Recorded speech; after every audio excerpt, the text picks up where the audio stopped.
The Irish back in transition onto the offensive side of the field. Would that have been fitting, but it did stay out. Here's Morrissey trying to work one-on-one. Pass to the middle, doesn't connect. A lot of bodies in the area. Taken out and recovered in space by Jock.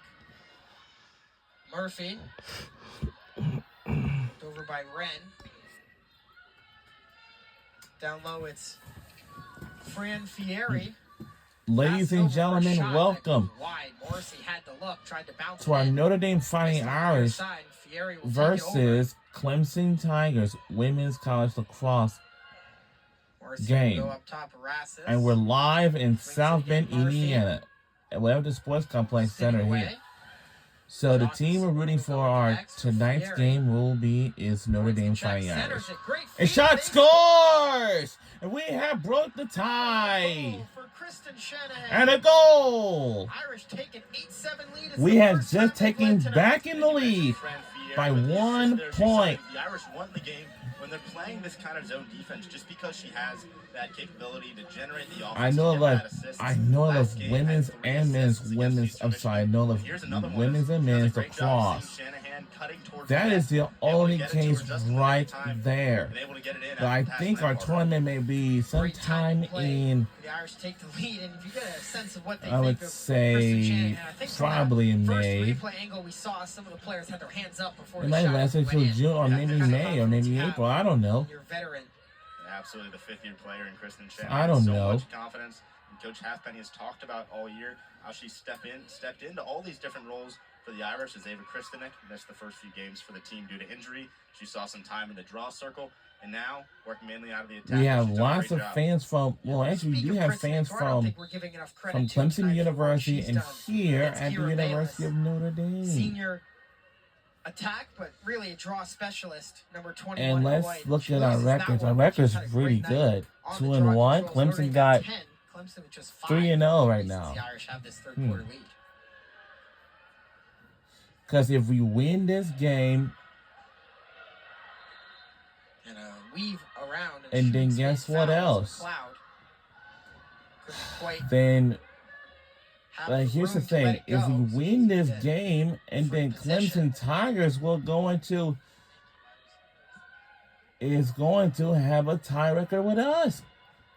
So a great That's going to be a tie record, but we don't know which place it is. And she scores. And shot scored by Clemson. What a shot for Kayla McLeod. Wow. Tie the game at 8. And he tied the game. Oh boy. Doesn't even bother to take a step, just fires that one in. I just can't believe what we see now. Let's see this again. That was kind of perfectly placed for McLeod, and a big goal, her 16th of the season, her second of the night. Yeah, when you're facing that as a goalie in fifth, you really don't have any time to react, so just a great placement from McLeod. It's almost like a free kick in soccer. You got to choose a side of the net to go to whenever you're facing them straight on, and Pithy just goes to the other side as McLeod was shooting that one.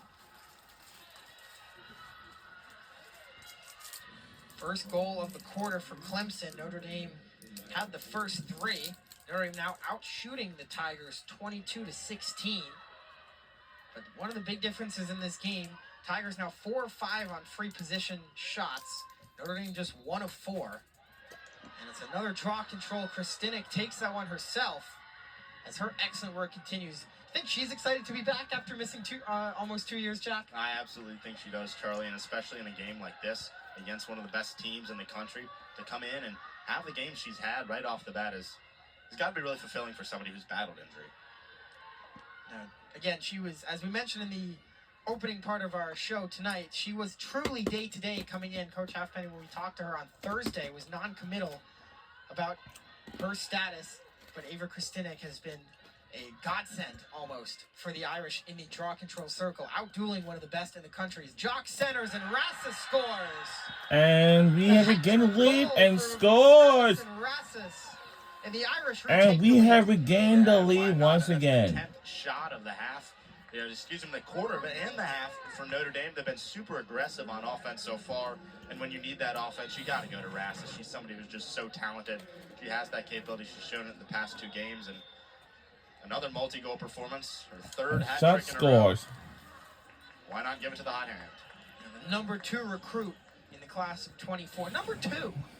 And she comes here to Notre Dame and having a great start to the season, leading the way early in goals, shots, and that one, a hat trick.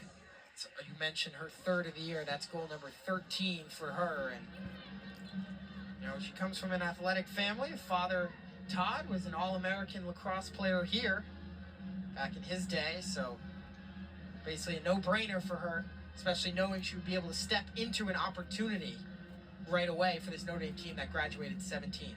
Yeah, absolutely. Being one of the premier programs in the country, no reason not to come to Notre Dame. Certainly helps that she's a 4th-generation donor here in Hear South a lot Bend. of those stories, don't you? Yeah, absolutely. So we're sure that both her family and just the prowess of this Notre Dame program really helped seal Rassus as an Irish player. And one of the reasons that she knew she was going to step into a big role this year was because of the hole left by, as you see on your screen, program legends. In the big 3, as we keep saying, Casey Coma, Madison Ahern, and Jackie Wolak, all leaving after last year for Notre Dame. Yeah, absolutely. And the big 3 combined for 964 points over their 5 years together. And with the start of the Women's Lacrosse League here in 2025, 4 former Irish teammates, Choma, Wolak, Ahern, and Alday, were all playing together for the Boston Guard, Charlie.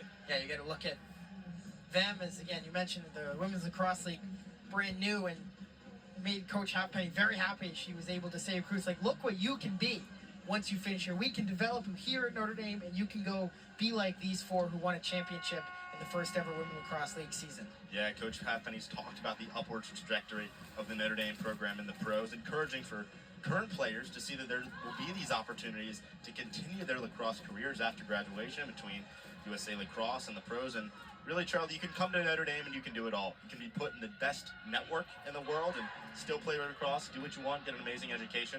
So Coach Halfpenny really uses that as a selling point for players and recruits to come here to Notre Dame.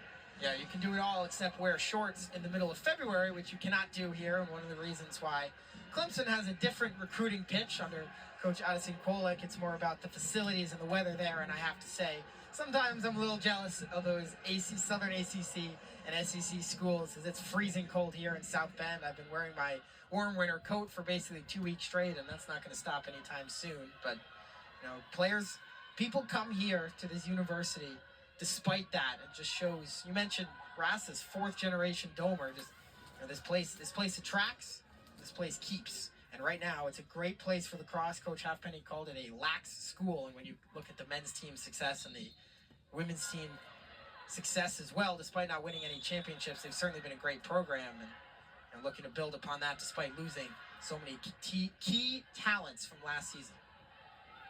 But right now, none of the focus is on that. All the focus is on the field inside of Loftus Center, as Clemson looking to retie the game. They were in control early on. They jumped out to a 3-0 lead. They led 7-4 in the final minute of the first half, but since then, Notre Dame has been on a 5-1 run. They have the lead, and they're playing defense right now, a defense that has been stifling. Clemson only 1 goal in this quarter. They have under 3 minutes to improve upon that. 1 goal coming off the free position, nonetheless. So offensively and in live play, it's been dominant for the Irish. But that was a great pass and an even better finish. And Clemson did he their first goal in and did he score? Play in this quarter, they did. Now No, Clemson had tied the game up. They tied the game up with us again. And defenses. Oh Clemson able to tie it boy. up there with a great look. A tie ball game. Off a beautiful feed. Oh coming from boy. the stick of Natalie Shurtleff. And so the game is tied. And finally, Clemson finding a gap in the Notre Dame defense. Yeah, Burns done a good job this season. She scored twice last game against Stetson. Added 2 assists coming into tonight. It was actually maybe Costiello who got the goal. Couldn't quite tell if it was 10 or 12. Maybe it was Reagan Byrne. It's her 4th of the year. The attack for the Tigers. And came into the game with 2, so she's doubled her season total here tonight. Now Clemson with 2 multi-goal scorers. Reagan Byrne and Castillo and McLeod, actually. So 3 multi-goal scorers for Clemson to account for 6 of their 9 goals. They also have goals from Lindsay Marshall, Natalie Shurtleff, who just picked up that assist, and Bridget Babcock also has one. So balanced offense for Notre Dame, but pretty balanced offense for Clemson too. Yeah, it certainly has been. As you can see there, Clemson goes with a different look in the draw circle and unable to win that one. Maybe they're trying to do something different to try to get the draws back in their position, putting Lowther in the draw circle. But Notre Dame, once again, able to retain possession off the draw. Yeah, Lowther had actually won the last draw that led to that Clemson goal. But so give credit to Coach Kwolek over on the Clemson side for making some adjustments. You know, when you have a really strong draw control specialist like Kira Bayless, it's tempting to just let her do her thing every time, but sometimes you have to make mid-game adjustments and pass into the middle. Shanahan unable to get a shot off, and so Kwolek making those adjustments, trying to find more success getting possession of the ball off of those draws. And we're under 2 minutes to go. Here on the near side, pass into the middle. Shanahan had to go out of her stick, and it's taken up on the ground ball and moved ahead by Cameron Funstein. Funstein's going to rush it all the way herself, give it off to McLeod, who centers it up top. A lot of room attacking, and passing it off is Blair Byrne, twin sister of the most recent goal scorer, Reagan Byrne. Number 49 freshman recruit in the class of 23, a 5-star, was Blair.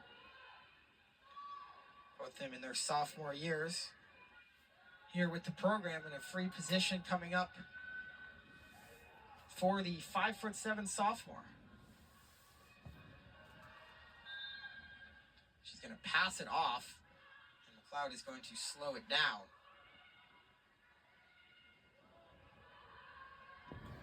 And up top, Byrne will give it off. Clemson swinging it in a circular direction around the outside. Now they go to McLeod up top. Blair Byrne down to the side.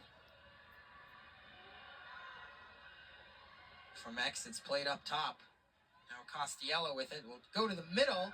The shot hits the crossbar. The rebound is fanned on. Bodies flying everywhere, and a whistle blows. Great look for the Tigers in the final minute of the third quarter, and they look like they'll have a chance at another one.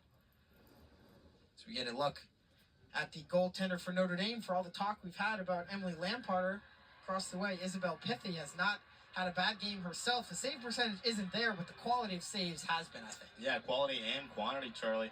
A number of 5 saves for Pithy. Done a good job. Hasn't faced as many shots as Lamparter has, especially here in the second half. But she's been efficient and kept Notre Dame in this game. Yeah, she had a couple that she'd probably want back that went through her legs, but has made up for them with her work as the game has gone on. And we get another review here to see if we're going to have maybe a foul, maybe a free position or whatever. It looked like the ball was in Pithy's stick, so if the call in the field stands, it could very well be Notre Dame ball here, John. It could, and if it's a free position, meanwhile, that would be an opportunity that Clemson would love to have. All right, let's see this again. Let's see what the problem. Free position so far today. Meanwhile, the Irish only 1 for 4. Incredibly critical to have those free position shots go your way. There's a collision inside between Grace Wigan for Notre Dame and Reagan Byrne for Clemson. I bet you that's what they're looking at to determine if that was worthy of a call. So with just about 53 seconds to go in the third quarter of a tie game down the stretch, seemingly big call here, Jack. Yeah, absolutely, and it's you saw there was a lot of contact on that one. It's going to be important for the referees to get right, considering we're in the last few seconds of the third quarter. And it takes some time to review that one. Make sure it goes the right way. When you're tied here at 9 each, as we mentioned, each call is incredibly critical.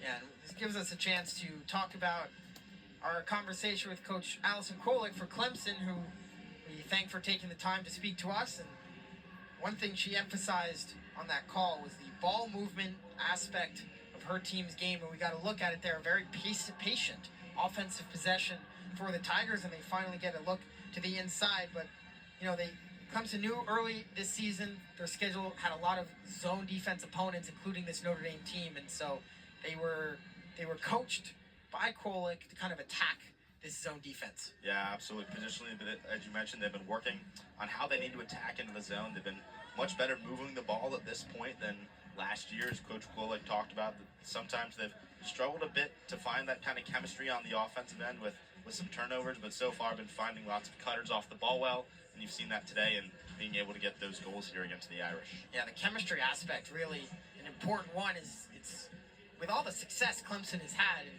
their first 39 games, 26-13, by the way, all time are the Clemson Tigers. That's a .667 winning percentage, and looking to pick up their 27th win as a program tonight. But what gets lost in the shuffle and all of that is the amount of roster turnover from year to year. As you get a look at Coach Kolick, and recruiting for her early on was about filling roster spots with transfers, and now lately it's been about filling them with underclassmen. Like we talked about earlier in our show, the impact freshmen that the Tigers have in this program, but they have a lot of impact sophomores as well. And for the chemistry aspect, the recruiting process, all of it, it's so different year to year, so early in a school's team's history. Yeah, especially when you compare it against the Notre Dame team who lost 17 players at graduation, and they've had to fill those roster gaps with transfers and freshmen. But meanwhile, Clemson with 19 returning players, seeing a lot less roster turnover, having to rely less on those transfers, but have certainly gotten that impact that they've needed so far. They've done a great job bringing in those top-tier recruits consistently. Even as an early program, have some of the best recruiting classes in the country, and it's hard not to want to play for a team that's only lost 13 games so far in a few years of playing women's lacrosse. Yes, the number seven ranked transfer class this year for Clemson, despite the fact that there were only 5 of them. Again, the quantity was a lot higher in their first 2 years. The quality, though, has remained the same and almost increased from year to year. So Coach Kolick really recruits well. She brings from the transfer portal well. One of the things she told us was that every transfer she brought in this year, she wanted to make sure that they made a difference. They weren't just filling a depth role or a bench spot. She wanted these transfers to be impactful. Yeah, absolutely. And with players like Lindsay Marshall as well as Lexi Edmonds, just a great job of recruiting in that transfer portal to bring in the players that are going to make an impact, and they have made an impact. Big. You never know how a program is going to go when you kick-start it. And Clemson, I've had the pleasure of doing some volleyball games as well. Their volleyball team is also in its 3rd year, and they've had a ton of success as the school continues to put more resources into female athletics. And we're getting a look at the upcoming schedule for the Tigers. A lot of good games in there, a lot of big matchups against ACC schools. Yeah, certainly. Syracuse, one of the best lacrosse teams in the country, as well as Duke, North Carolina, in their ACC matchup. And then Queens and Mercer, also playing back at home, are going to be fun matchups for this high-scoring offense to have a chance at those teams as well. And Notre Dame ending a 3-game homestand tonight. Clemson will start a 3-game homestand, as you see, on March 4th. And after review, no foul, no penalty, no card against Notre Dame, or whatever you want to call it. Either way, the Irish take possession. In the final minute of the 3rd quarter, we'll look to go to work on offense in a tie game. Fieri to Jock. High pass connects for a shot and a save by Lamparter coming off the stick of Morrissey, who's been stifled tonight.